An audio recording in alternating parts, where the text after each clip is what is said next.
Hello summoners and welcome back to Mobalytics, where today we have the top 5 quick tips for climbing ranked with Master Yi, featuring Danijrm. Dani is one of the highest elo Master Yi 1 tricks and has been challenger for multiple seasons and many a times has been the highest rated Master Yi player on the North American server. He definitely knows his stuff and he has a Twitch stream that you can go check out if you're interested in how he plays Master Yi.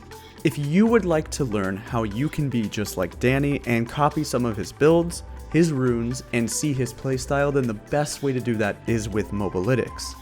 With Mobalytics, you can understand more than ever before about a player by checking out their GPI. With Dani, he excels in both farming and objectives, which means that his jungle clear will be very efficient. That way he can prioritize both objectives like towers, dragons, and barons on top of being really ahead of the income curve.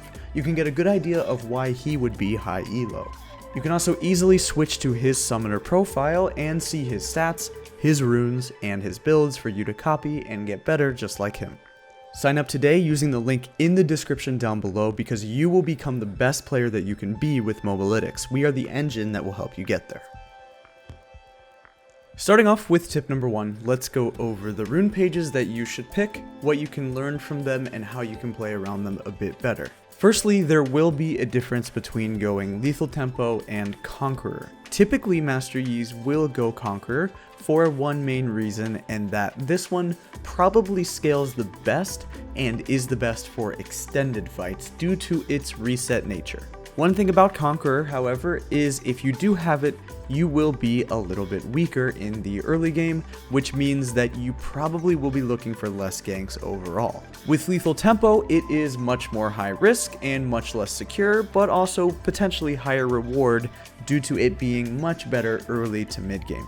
Lethal Tempo's proc is pretty much instant when it comes to the attack speed, which means that when you go for a gank or a 1v1 before level 6, that much needed attack speed that you don't have from your ultimate yet will allow you to win a couple more duels. For your secondary page, it's almost always going to be domination with an emphasis either on sudden impact, or some Yis prefer eyeball collection just for some stats, into Ravenous Hunter. You're probably going to kill all 5 enemy members at some point, which means that stacking up your Ravenous Hunter, despite its recent nerfs, will be pretty easy. For tip number 2, let's go over one tip about Master Yi about his early game ganking. I do think where a lot of Master Yi players struggle is with ganking in the early game. It's always assumed and thought to be that Master Yi is a scaling champion who needs items to then 1v1 and be a god and then win teamfights 1 versus 5.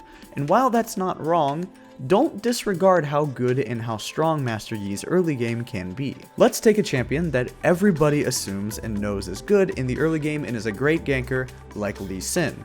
Lee Sin is a high damage early pressure jungler who happens to have no hard CC, just like Master Yi. When going in for a level 3 combo on the practice dummy with an electrocute proc, Lee Sin will deal 209 damage. When a Master Yi at level 3 with Lethal Tempo goes in, after the Lethal Tempo gets off and you are able to finish those auto attacks, he can do a little bit over 300.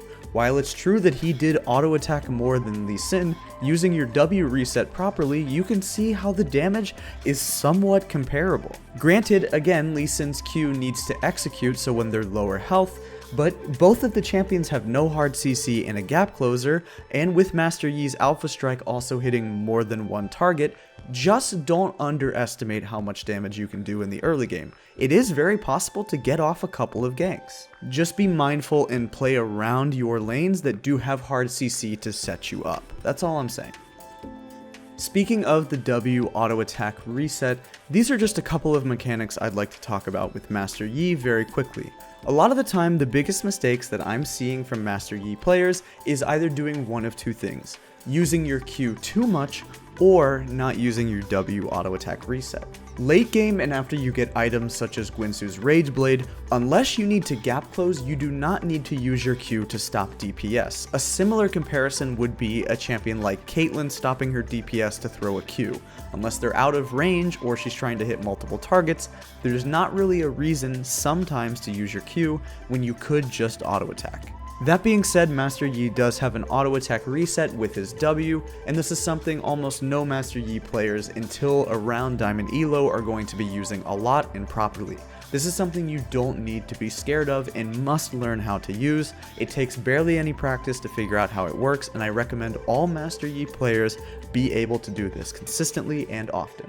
The best ways to practice this are by using it first in the early parts of the game, so keep your levels low and keep your attack speed low, and practice it when you don't have a lot of attack speed. Then ramp that way up and get a bunch of attack speed, maybe even with lethal tempo, and turn on your ultimate, and then try to do it when you have 2.0 attack speed. The big difference there is you'll see whether or not it's worth it. At a certain point, there is a breaking point and a threshold whether or not you could be using your W to auto attack reset or just continually auto attack. Using this is also so important due to the damage reduction on your W, so make sure you understand Meditate in its full potential. For tip number 4, I'm going to go over a couple of Danny's general tips for playing Master Yi and some of his jungle clear tips. Firstly, I asked Danny about his jungle path and what he thought you should do at each stage. So for levels 1 through 3, you should always invade the enemy jungle's top side so you can avoid the enemy bot lane. Most people below Diamond 1, he says, usually don't protect the jungle. That makes it very easy to invade and start the game in their jungle. If you try to get red, make sure you get help from top or mid. From levels 3 through 6, make the enemy camps your own pathing. For example, if the enemy jungler does red into raptors, his raptors will spawn around 4 minutes and 30 seconds, so try to make sure to steal them as soon as they come up, and maybe you could even cheese kill the jungler or run away. This allows you to steal as many jungle camps as you want if you're able to time it the first time. You could go even further after that for the rest of the game and repeat this time and time again, stealing many of his camps since you know the exact timer. You should gank any lane that seems free and take early drags and heralds. Especially in this meta, he advises to focus a bit on taking turret plates and Rift Herald. Around 20 to 24 minutes, you could look for a solo or duo Baron, given you have at least one mountain drag, or you're able to buy some lifesteal and be so far ahead that you can solo it yourself. As far as funneling, I thought I would ask Danny to get his thoughts on it and to see if he recommends it for duo climbing and seeing what he thinks about it.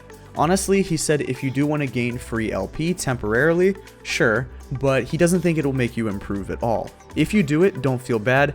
It isn't any different in his mind than you using or abusing duo bot lane synergy. Funneling became a thing because Riot messed with the jungle with the scuttle meta, and if you have a Veigar mid versus a Talon mid, probably the enemy jungler will get all of the scuttles. Funneling is one way to secure scuttles without relying on your team because you'll have your duo there by your side. My final question for him was regarding solo queue and why he thinks other Master Yi struggle to find high elo success and why he's not really a high elo champion. The reason is because he thinks people don't necessarily need to practice Master Yi in high elo due to his irrelevance in pro play. Master Yi doesn't have a place to belong because he is a split pusher that requires a lot of resources. But often you will find yourself having split pushers in the top lane that will force you to group, even though sometimes you can do their job but 10 times better, something like a Fiora. Mostly Master Yi is too high risk and too high reward, and making the smallest mistake, you dying, is not worth it compared to meta champions like Xin Zhao or Graves, who can easily escape 1v5 situations. Big tips are just to farm a lot, abuse enemy champions weaker than you, and respect anybody who is stronger than you. One thing about climbing always and learning is be willing to die to learn the limits of yourself. Finally, let's talk about 3 good and 3 bad matchups for Master Yi jungle. Firstly, let's talk about the good matchups. Basically, Master Yi counters Amumu, Shyvana, and Nunu. Nunu's kit is good for slowing people, but you can't slow Master Yi. Amumu clears very slowly and is easy for Yi to dodge his core abilities, most notably his Q and sometimes your ultimate if he's good. And Shyvana, you technically can easily outduel her in every stage of the game. It's possible that she could beat you early in equal terms, but the jungle on her HP on her first clear will definitely take a lot of her health, and in some ways Shyvana is just a worse version of Master Yi. As far as bad matchups, Udyr, Pantheon, and Jax will most likely be your biggest threats. Udyr can outdamage you easily if he starts a fight early. He has a lot of CC, and even though you are able to outscale his damage, you can always pretty much run away as Udyr and kite away Master Yi with your E, and then he can fight on his own terms. For Pantheon, he can beat you in almost anything. He will gank more than you, he can invade without punishment because he will beat you 1v1, and during the game he will provide more CC and lock you down with his damage, which means that it's easy for him to counter you. Finally, for Jax, this guy is your natural enemy and he is the natural counter to Master Yi. His E allows him to avoid most of your damage and lock you down with a stun, and even if you dodge the stun, most likely he will win the duel. Your only hope is to abuse him when his E is used to stun somebody else. Anyway, this has been the Mobalytics 5 quick tips for climbing ranked with Master Yi. Make sure you guys show some love to Danijrm and use the product at mobalytics.gg and follow Danny's Twitch.